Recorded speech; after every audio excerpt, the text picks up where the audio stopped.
How's it going? My name's Nico. I go by COINTrick and cointricktwitch online. If you want to see more videos like this one, please remember to like and subscribe. Hit that bell so you get notified every time I upload another one of these videos. How's it going? My name's Nico. I go by COINTrick and cointricktwitch online. We're gonna start doing a series of two-part videos where each week we pick a different theme. This week we're choosing coffee drinks.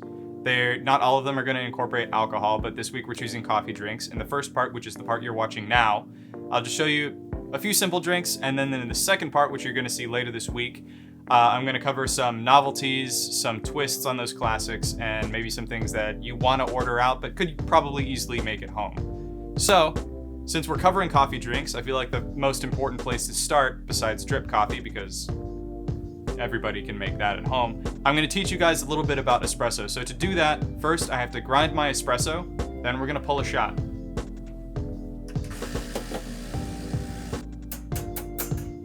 Alright, now that I have all of my espresso grounds, let's mount them over here, balance it out, and we're going to tamp it down. Different people will give you different numbers. Some people will tell you, you need like 30 psi, different stuff like that. In some places, they don't even tamp at all. The most important thing is to apply even pressure and to make sure that the top of this is level and flat to prevent channeling. So let me pull the shot. I'll tell you guys what channeling is. Basically, channeling is where the hot water, basically pressurized hot water that you use to pull your espresso shot, takes the path of least resistance. It's an incredibly loud machine.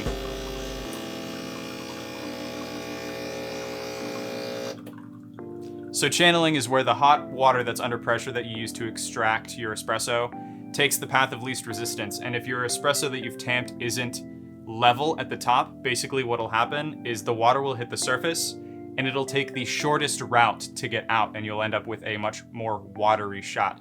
A few ways that you can fix that, but we can talk about that later.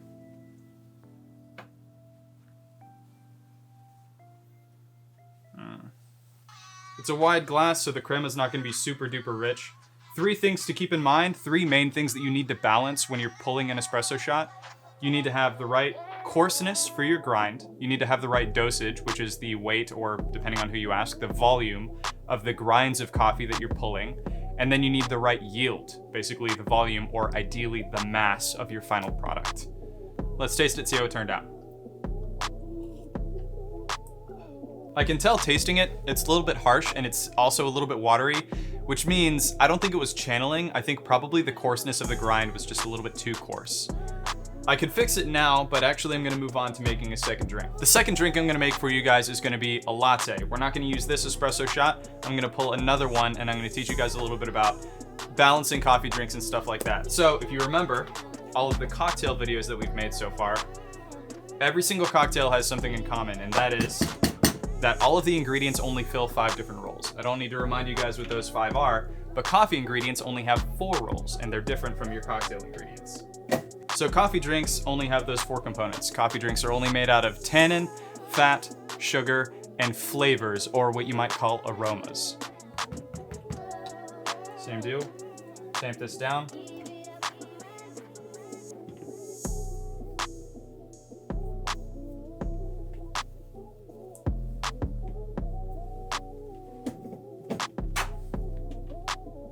Now the espresso machine that I have is only a single boiler, and what that means is that I can either pull a shot or steam milk. I can't do both at the same time, so I'm gonna steam milk here in a second.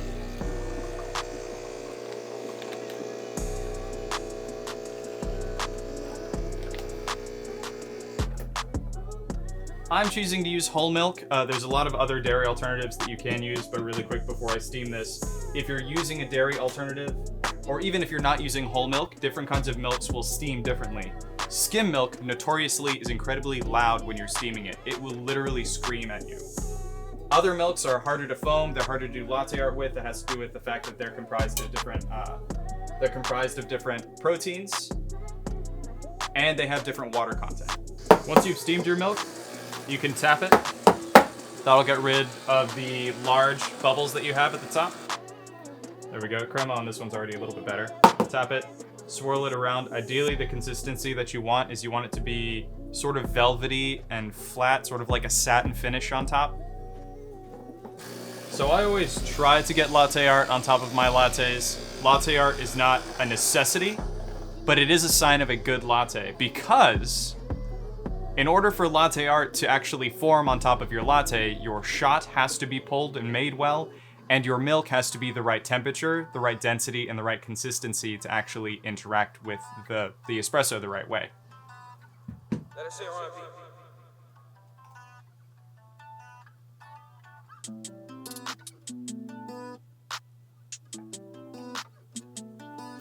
No latte art today.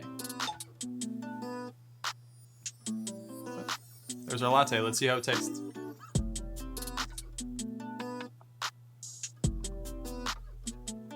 Oh, yes. That is exactly what I needed. So that's how you make a couple of hot coffee drinks. But how do you make cold coffee drinks? There's iced coffee, which is just coffee that ideally you let come down to room temperature naturally, and then you put on ice, or maybe you put your coffee in the fridge and then you add ice later. But please don't put hot coffee over ice. The ice will melt and your iced coffee will be super watery. The other thing you can do is you can make cold brew. I have this nifty device from Pukin that can make cold brew apparently in 15 minutes. Don't worry, you're not gonna watch 15 minutes of this thing making cold brew coffee. We might try to speed it up. But the only other way to make iced coffee that I'm aware of, there are two other ways. There's the classic way where you have sort of like a fine porous bag that you put coarse ground coffee into and you let that steep at room temperature to extract those flavors. The other method is a method where you melt ice over coffee and it extracts at a constant rate. That's super complicated. We're gonna do this. I'm gonna see if I can time lapse it for you guys. But basically, this is already pre-filled with coffee at the right grind, the right setting, the right weight. Now all I need to do is fill this with water, and basically the water will wash back and forth through these coffee grinds, extracting over and over and over again. So you have a smooth but concentrated cold brew coffee.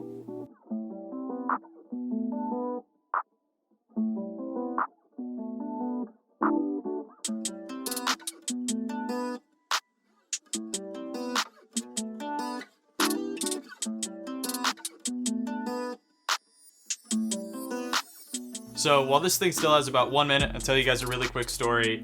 The owner of the old coffee shop where I learned most, like 95% of what I know about coffee, taught me a lot about cold brew. He came in one day, he saw me grinding 5 pounds of coffee to make cold brew. And he told me actually the most important thing about making your cold brew coffee is the porosity of the thing that you are putting your grinds into, basically that vessel. Porosity is how fine or how large the pores or the openings are that allow the water and other substance to move back and forth through the grinds. So this has a very fine porous mesh that the water travels through, so very little coffee can actually pass through, only the finest parts. And those are the parts that like produce the most flavor. If you have large chunks in there, they'll turn your brew very bitter very quickly. That's a little piece of information that he gave me. His name was Don Keene. Loved working for that guy. All right, it's done. Apparently, there's a little bit of coffee still stuck at the top. But I learned this the last time I made cold brew with this machine. This top part actually doesn't get dirty, or it shouldn't. So now I can just do... there's not really like a good way to do it. There we go. Cool. All right. Let's put some of this in a glass and we'll see how it tastes. I normally have my cold brew, because it's so concentrated, I normally have it with some hazelnut or vanilla, French vanilla.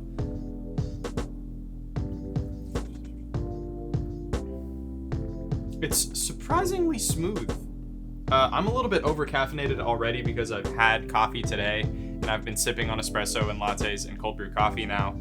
And I'm not done making coffee drinks just yet tonight. So that is it for this video. I showed you guys how to make espresso, how to make a latte, and how to make cold brew coffee. In the next video, I'm gonna show you guys how to make a cafe cubano, which is kind of like a twist sort of on how you pull your espresso shots. It'll make sense in the video. And then the second thing I'm gonna show you guys is how to make a dirty chai. The last thing I'm gonna show you guys is how to make a blended drink, or a frappe, depending on where you are, but not technically a frappuccino because Starbucks owns the copyright on that term. So that's not what I'm gonna show you for legal reasons, but check out that stuff in the next video. Until then, thank you guys for tuning in, sticking around, showing up.